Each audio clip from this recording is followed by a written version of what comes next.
Hey, good morning, YouTube. Longtime seller here, and I want to go over how my sales were this weekend. Things are finally starting to pick up here on eBay, and part of the reason I'll explain later is I'm listing more and more per day, and I'm fixing to pack for today, and right now I have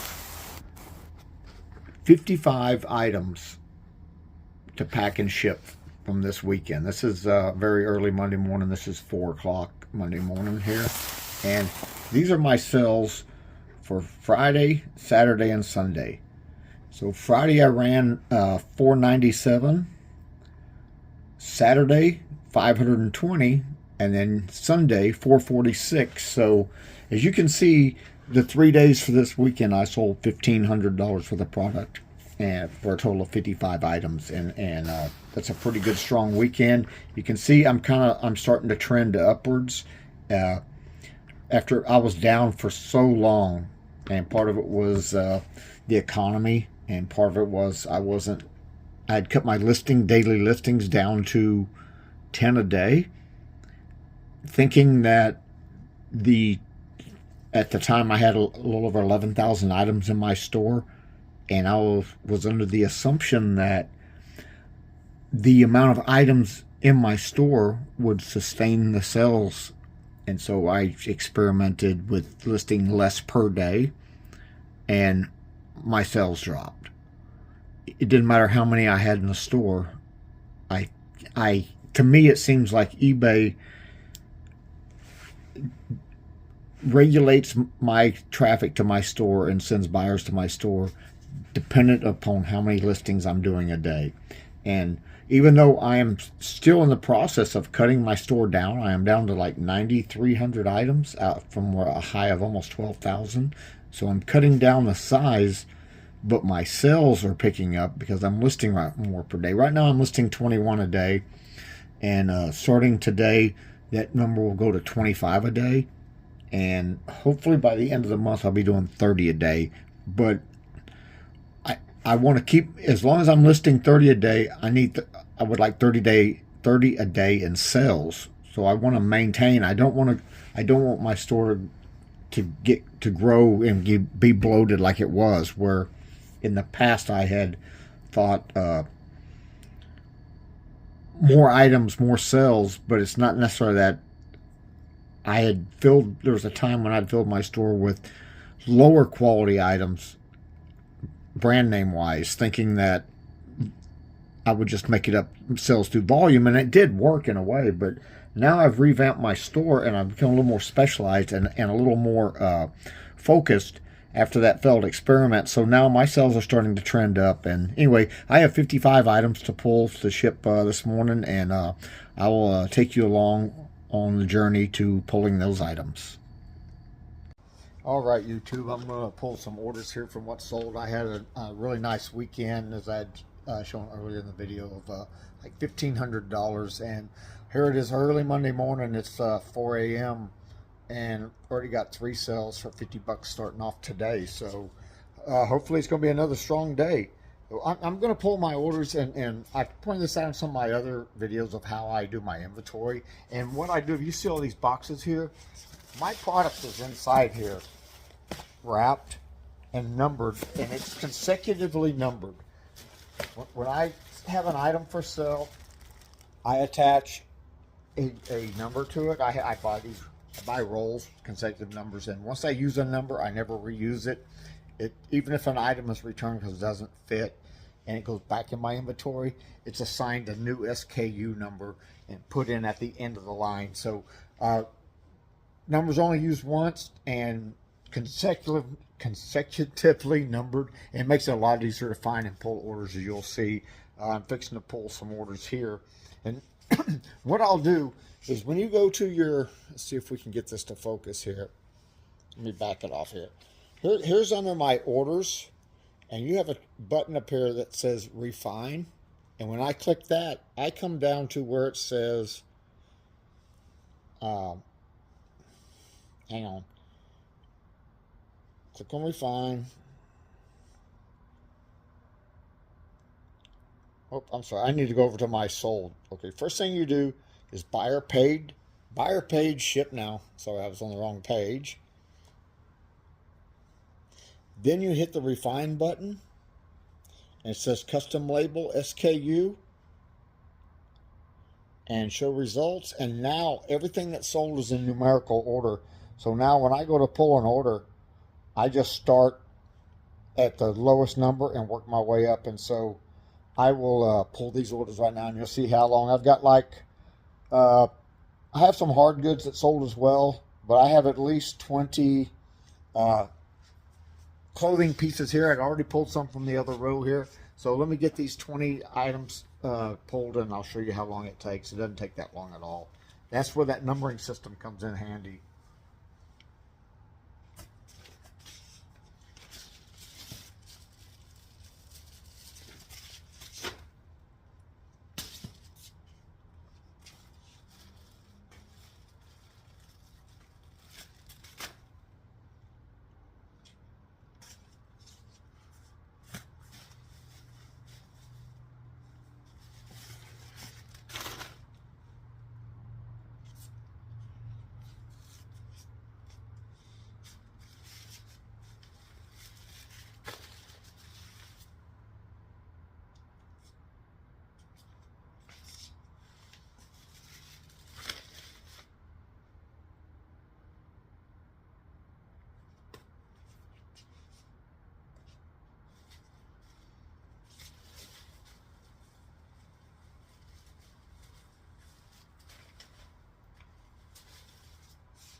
All right, as you can see, I pulled all these orders. Nice, smooth, doesn't take long. That is the benefit of having a good numbering system, a good inventory system. And I had a confusing one when I first started out. Of course, I was small, and as I grew, the inventory system I had first used didn't work well, and so I changed it to another one. I changed the one where I was numbering the boxes consecutively and then numbering the items inside. So I would have like 189-2043, something like that. And I did that for a couple of years, but then I got even bigger, and I learned this from Chris Lynn, and I went to switch my system over to a consecutively numbered system, and it's so much easier to keep track of my inventory, easier to do inventory. If I want to do an inventory, everything's in numerical order. I can just scan right through and double check my stock on everything. And then when it comes to pull orders, as you can see, I just pulled these 25 plus items right here in just a few minutes. And that's the benefits of putting a system together that works real well for you. So anyway, I'm going to pack and ship these things. I'll wrap them. You can see I have every piece of clothing pre-sealed. I use an impulse sealer. I buy these bags and I just impulse seal them together and put my inventory number on there. And so when I go to ship, I just take that item, put it in a poly mailer, and print out a label for it. And it's nice because when the customer gets the item's been laundered, it's clean, it's neatly folded, it's sealed inside a bag and then put inside another poly bag to protect it on shipping, so it's got a double layer there. And so when the customer gets the item, they're getting a pre-owned item that's clean and sanitized, it's neatly folded, it's sealed in a package, and it's presentation. And presentation can help you on your feedback score. Now, granted, you won't always get positive feedback just because of that, but it cuts down on the negative feedback. And I'll share an experience with you that I learned before I started selling on eBay. If I had bought some workout shirts and I got a good deal on them, and they shipped them to me when I got them, they had taken these shirts and put them in this little bitty bag about this big. I mean, I'm talking the smallest poly mailer you can buy, and the shirt was wadded up into a ball, crammed in that bag, and then sealed and shipped to me. And when I got it, I remember getting it, and I'm like, what is this? I opened it up, and there was the shirt all wrinkled and balled up and just looked horrible. I don't even know if it was laundered or not, so I had to launder it. But anyway, I remember my initial impression of getting that item. I almost returned it just because of that, and not realizing that later on down the road when I was becoming a seller, that piece of information helped me on the presentation of my items. And I learned long ago that if you send an item that looks nice and it's nice and neat, and when you order a shirt and it comes into you like this and it's pre-owned, this looks a lot nicer than something wadded up into a ball. And a customer is less likely to return an item or give you negative feedback if their first impression when they open the package is a good one. So get a good presentation, make your items clean, have your items clean, fold them neatly, put them in a bag. So when a customer gets it, it's nice in that first impression, because that first impression can make or break you on a return and a feedback. And so that's something to take into account when you're doing your eBay store. So hey, I hope you've learned from this. I hope it's something that helped y'all. I know it's helped me. I learned these things from people down the road, and I just want to pass the knowledge on. And anyway, I'm going to wrap all these, and when I get everything wrapped up and get them in the car, I'll shoot another little 1 minute recap at the end, and I'll show you all the bags in the back of my car and touch on another little subject regarding eBay sales and how they're picking up. All right, see you in a few. Okay, eBay, here's everything ready to be shipped out. You can see I have 3 bags in a large box here. Really good sales this weekend, a little over $1,500. I've already sold $90 this morning since I started recording at 4 o'clock.